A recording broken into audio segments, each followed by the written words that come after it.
দুপুরে মেয়েকে বললাম মাছ ভাজি দিয়ে ভাত খেতে। মেয়ে বলল না না, মাছ ভাজা আমার একদম পছন্দ না, খেতে ভালো লাগে না।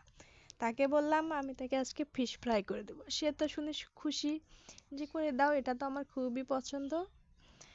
তো এর জন্য আমি একটা মাছকে নিয়ে মাঝখান দিয়ে একটু কেটে নিয়েছি, কেটে তারপরে মাছের গায়ে লবণ হলুদ মরিচের গুঁড়া দিয়ে মেখে নিচ্ছি। মাছ তো একদম জ্বলে পুড়ে যাচ্ছে, যেমন কাটা গায়ে লবণের ছিটা দিলে যেরকম হয়, মাছটাও সেরকম। তারপরে এটাকে দিয়ে তেল দিয়ে একটু মাছটাকে মেখে নিয়েছি। মাছটা কিন্তু আমার দিকে তাকিয়ে নেই, সে মনে হয় রাগ করেছে, রাগ করে অন্যদিকে তাকিয়ে আছে।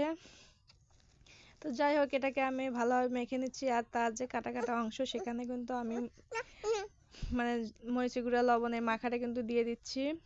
মানে কাটা গায়ে লবণের ছিটাটা একটু বেশি দিয়ে দিচ্ছি, কারণ এখানে যেন ঝালটা বেশি যায়। দিয়ে এটাকে আমি মেখে 2-1 মিনিট রেখে দেবো।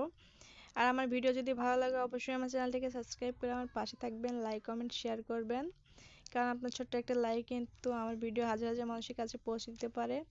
আর যারা আমার পাশে আছেন তাদেরকে অসংখ্য ধন্যবাদ। আর এই তো তেলে আমি একদম মাছটা ছেড়ে দিলাম। মাছটা কিন্তু তেলে বেগুনে জ্বলে যাচ্ছে। আর এপিট ওপিট করে মাছটাকে আমি ভাজিয়ে নামিয়ে নিলাম। এই যে মাছ ভাজাটা কিন্তু অনেক মজা ছিল, খেতেও কিন্তু অনেক দারুণ ছিল। আর এটা দিয়ে কিন্তু আমার মেয়ে 1 প্লেট ভাত চেটেপুটে খেয়েছে। আর তো আজকের মতো এখানে, আল্লাহ হাফেজ, দেখা হয় পরবর্তী ভিডিওতে। আসসালামু আলাইকুম।